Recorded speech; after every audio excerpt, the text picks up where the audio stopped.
Video. അപ്പോൾ ഞങ്ങൾ രാവിലെ തന്നെ വാട്ടർ മെലൺ കോഫിയായിരുന്നു ബ്രേക്ക്ഫാസ്റ്റ് ആയിട്ട് കഴിച്ചിട്ടുണ്ടെന്ന്. ഉച്ചയ്ക്ക് ശേഷം ഹോസ്റ്റലിലോട്ട് ഫുഡ് വന്നു. എന്തൊക്കെയാണെന്ന് വെച്ചാൽ സാമ്പാർ, ക്യാബേജ് തോരൻ, പപ്പടം, അച്ചാർ കൂടി നല്ലതായിട്ട് ഫുഡ് കഴിച്ചു. ഉച്ചയായപ്പോഴത്തേക്കിനും ഞങ്ങൾ പിന്നെ ഉപ്പേരിയൊക്കെ കഴിച്ചിട്ടുണ്ടായിരുന്നു. നാട്ടിൽ നിന്ന് കൊണ്ടുവന്നതാണ്. വൈകുന്നേരം ഇപ്പോൾ ഞങ്ങൾ ആലു ഭുജി എന്നുള്ള ഐറ്റം കഴിച്ചു. അത് പക്ഷേ സൂപ്പറായിരുന്നു. 10 രൂപയ്ക്ക് എല്ലാവർക്കും നല്ല രീതിയിൽ ക്വാണ്ടിറ്റി ഒക്കെ ഉണ്ടായിരുന്നു. നല്ലൊരു ടൊമാറ്റോ ഫ്ലേവർ വരുന്ന സാധനം, അത് നല്ലതായിരുന്നു. വൈകുന്നേരം ആയപ്പോൾ ഫുഡ് വന്നു. അതെന്തൊക്കെയായിരുന്നു? മുട്ട പൊരിച്ചത്, പപ്പടം, അച്ചാർ, ഡാൽ കറിയൊക്കെയായിരുന്നു. അതും കൂട്ടി നന്നായിട്ട് വെച്ച് നല്ല ചൂട് ഫുഡായിരുന്നു. അതുകൊണ്ട് തന്നെ എല്ലാവർക്കും കഴിക്കാൻ നല്ല ഇതായിരുന്നു.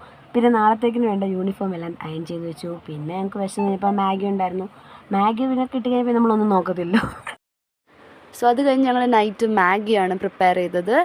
4 പേർക്കുള്ള മാഗി ആയിരുന്നു. സോ ഞങ്ങൾ തിളച്ച വെള്ളത്തിലേക്ക് 2 പാക്കറ്റ് മാഗി ഇട്ടു. സോ അതവിടെ തിളച്ചുകൊണ്ടിരിക്കുന്ന ടൈം നോക്കി അത് റെഡിയായി. ഞങ്ങളത് പ്ലേറ്റ് ചെയ്തു. സോ 2 പാക്കറ്റ് മസാലയാണ് ഞങ്ങൾ ഇട്ടത്. സോ അത് കഴിഞ്ഞ് ഞങ്ങൾ പട്ടാണി കഴിച്ച് അവസാനിച്ചു. So that's it. Thank you.